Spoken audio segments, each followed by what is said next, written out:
ನಿಮ್ಮ favourite serials ಈಗ ಟಿವಿಗಿಂತ ಮುಂಚೆ ಸನ್ ನೆಕ್ಸ್ಟ್ ಆಪ್ ನಲ್ಲಿ ಜಾಲಿಯಾಗಿ ಎಲ್ಲರಿಗಿಂತ ಮುಂಚೆ ನೋಡಿ. ಈಗಲೇ ಸನ್ ನೆಕ್ಸ್ಟ್ ಆಪ್ ಡೌನ್ಲೋಡ್ ಮಾಡಿ ಮತ್ತು ಸಬ್ಸ್ಕ್ರೈಬ್ ಮಾಡ್ಕೊಳ್ಳಿ. ಇನ್ನೊಬ್ರು ದುಡ್ಡಲ್ಲಿ ಬದುಕಬಾರ್ದು ಅಂತ ಹೇಳ್ಕೊಟ್ಟಿದ್ದಾರೆ. ಸಮುದ್ರದ ನೀರನ್ನ ಹೇಗೆ ಕುಡಿಯಕ್ಕಾಗಲ್ವೋ ಹಾಗೆ ಕಷ್ಟ ಅಂತ ನಿಮ್ಮಿಂದ ದುಡ್ಡನ್ನ ತಗೊಳ್ಳೋದಕ್ಕಾಗೋದಿಲ್ಲ. ಇದಕ್ ನೀವ್ ಬೇಜಾರ್ ಮಾಡ್ಕೋಬೇಡಿ ಯಜಮಾನ್ರೆ. ಒಂದ್ಸಲ ನನ್ನ ಸ್ಥಾನದಲ್ಲಿ ನಿಂತ್ಕೊಂಡು ಯೋಚಿಸಿ.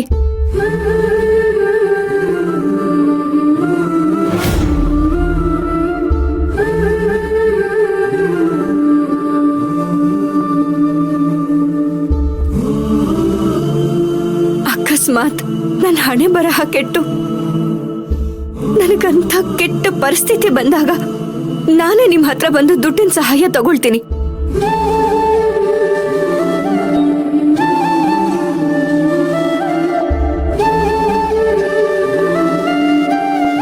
ಅದು ಸೊಸೆ ಆಗಲ್ಲ,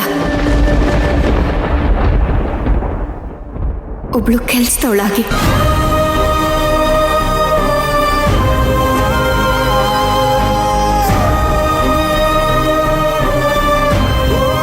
ಸರಿ ಬಿಡಮ್ಮ, ಇನ್ನು ನಾನೇನ್ ಹೇಳಿದ್ರು ಪ್ರಯೋಜನ ಇಲ್ಲ. ಇಂದೊಂಥರ ಭೀಷ್ಮ ಪ್ರತಿಜ್ಞೆ ಇದ್ದಾಗೆ. ಅದನ್ನ ನನ್ನಿಂದಂತೂ ಮುರಿಯೋದಕ್ಕಾಗೋದಿಲ್ಲ. ನಾನ್ ಕೋಪ ಮಾಡ್ಕೊಂಡ್ರೆ ನೀನ್ ನನ್ನ ದಾರಿಗೆ ಬರ್ತೀಯ ಅನ್ಕೊಂಡೆ. ಆದ್ರೆ ನಿನ್ ವಿಲ್ ಪವರ್ ತುಂಬಾ ಸ್ಟ್ರಾಂಗ್ ಆಗಿದೆ. ಆದ್ರೆ ಒಂದಲ್ಲ ಒಂದಿನ ನೀನಾಗೆ ನಾನು ಈ ಮನೆ ಸೊಸೆ ಅಂತ ಗರ್ವದಿಂದ ಹೇಳೋ ಸಮಯ ಬಂದೇ ಬರುತ್ತೆ.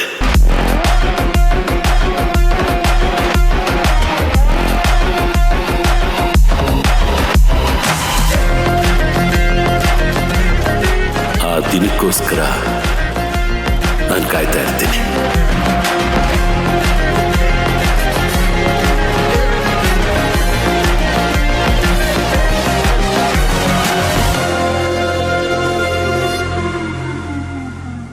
ಕ್ಷಮಿಸಿ ಯಜಮಾನ್ರೆ, ನೀವ್ ಹೇಳೋ ಸಮಯ ಯಾವತ್ತೂ ನನ್ನ ಜೀವನದಲ್ಲಿ ಬರಬಾರ್ದು ಅಂತ ಆ ದೇವರಲ್ಲಿ ಬೇಡ್ಕೋತೀನಿ.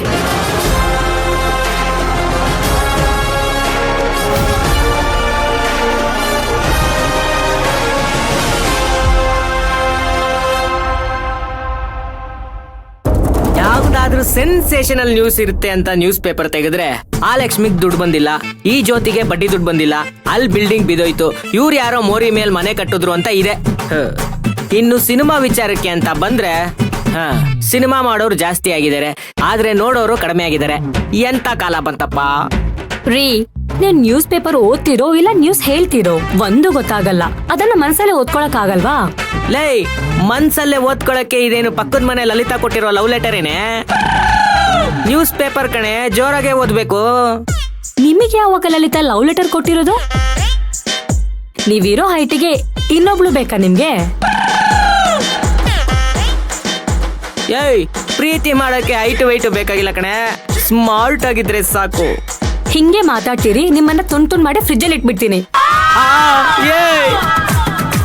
ಹಾಗೆಲ್ಲ ಮಾಡ್ಬೇಡ ಕಣೆ, ಏನೋ ಬಾಯಿ ಚಪ್ಲಕ್ಕೆ ಹೇಳಿದೆ ಅಷ್ಟೇ. ಮೊದ್ಲು ಮನೆಯವರು ಫ್ರಿಡ್ಜ್ ನ ಆಚೆ ತೆಗೆದು ಬಿಸಾಕ್ಬೇಕು.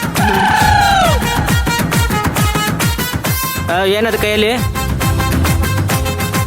ಮನೆಗೇನಾದ್ರೂ ಸಾಮಾನ್ ತರ್ಬೇಕಾ? ಅದು 8 ಜನಕ್ಕೆ ಊಟಕ್ಕೆ ಆರ್ಡರ್ ಬಂದಿದೆ. ಇದಕ್ ಬೇಕಾಗಿರೋ ಐಟಮ್ಸ್ ನ ತಗೊಂಡ್ ಬನ್ನಿ.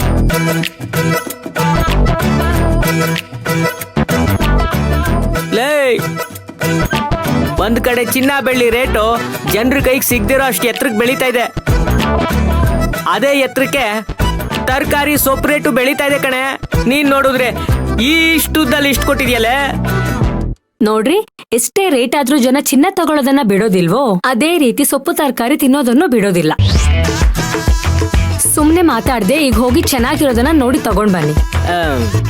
ಬ್ಯಾಗಿಗೆ ಕೊಡ್ತೀಯಾ ಇಲ್ಲ ಇಷ್ಟ ಐಟಮ್ನು ಜೋಬಲ್ಲೇ ತುಂಬ್ಕೊಂಬರ್ಲಾ? ತಗೊಂಡ್ ಬರ್ತೀನಿ.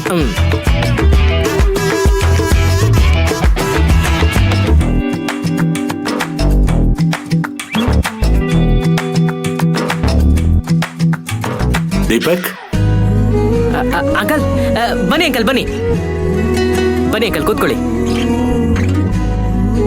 ಅಂಕಲ್ ಚೆನ್ನಾಗಿದ್ದೀರಾ? ವಿಜಯ್, ಏನ್ ನಿಂತ ಇದೆಯಾ? ಕುಡಿಯಕ್ಕೆ ಏನಾದ್ರೂ ತಗೊಂಬೋಗು. ಏನು ಬೇಡಮ್ಮ.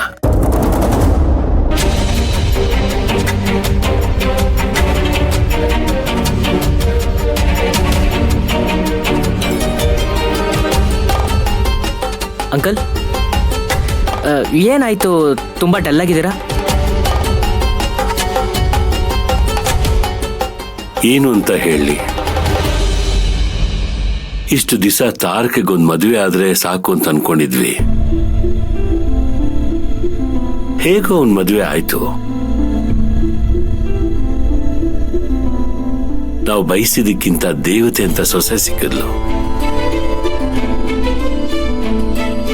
ಆದ್ರೆ ಯಾಕಾದ್ರೂ ಈ ಮದುವೆ ಆಯ್ತು ಅನ್ನೋ ಹಾಗಾಗಿದೆ.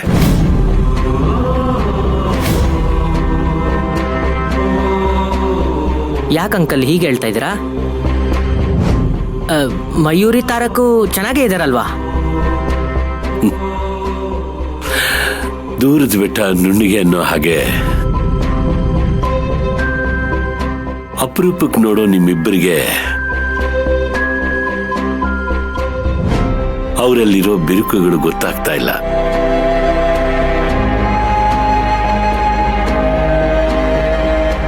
ಹತ್ರ ಇರೋ ನಾನು ಅದನ್ನೆಲ್ಲ ನೋಡಿ ಅನುಭವಿಸ್ತಾ ಇದ್ದೀನಿ. ತಾರಕೇನೋ ತಾಳಿ ಕಟ್ತ, ಆದ್ರೆ ಆ ಮಯೂರಿ ಬಗ್ಗೆ ಅವನಿಗೆ ಸ್ವಲ್ಪನೂ ಕಾಳಜಿ ಇಲ್ಲ.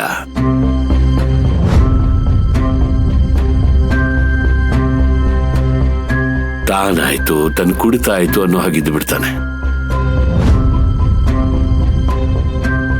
ಈ ಕಡೆ ಮಯೂರಿ ಮಾತಾಡಿದ್ರೆ ಸಾಕು, ಮನೆ ಬಿಟ್ಟು ಹೋಗ್ತೀನಿ, ನಾನಿಲ್ಲಿ ನರಕ ಅನುಭವಿಸ್ತಿದ್ದೀನಿ ಅಂತಾಳೆ. ಮತ್ತೊಂದ್ ಕಡೆ ರಾಜೇಶ್ವರಿ ತನ್ನ ಸ್ಟೇಟಸ್ ಬಗ್ಗೆ ಮಾತಾಡ್ತಾಳೆ. ಯಾವುದೇ ಕಾರಣಕ್ಕೂ ಮಯೂರಿನ ನನ್ನ ಸೊಸೆ ಅಂತ ಒಪ್ಕೊಳ್ಳಲ್ಲ ಅಂತಾಳೆ. ಅವಳನ್ನ ಮನೆ ಬಿಟ್ಟು ಓಡಿಸ್ತೀನಿ ಅಂತಾಳೆ.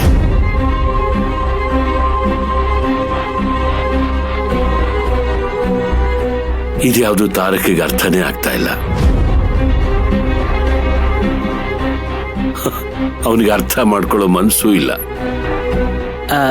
ಅಂಕಲ್, ನಾನೊಂದ್ಸತಿ ಅವನ ಹತ್ರ ಮಾತಾಡಿ ನೋಡ್ಲಾ ಅಂಕಲ್? ದೀಪಕ್, ಸಂಸಾರ ಅನ್ನೋದು ಇನ್ನೊಬ್ರಿಂದ ಮಾಡಿಸ್ಕೊಂಡು ಬರೋದಲ್ಲ. ಸಂಸಾರ ಅನ್ನೋದು ಇನ್ನೊಬ್ರಿಂದ ಹೇಳ್ಸ್ಕೊಂಡು ಮಾಡೋದಲ್ಲ. ನನ್ನ ಹೆಂಡತಿ, ನನ್ನ ಮನೆ, ನನ್ನ ಸಂಸಾರ ಅನ್ನೋದು ಮನಸ್ಸಿಂದ ಬರಬೇಕು.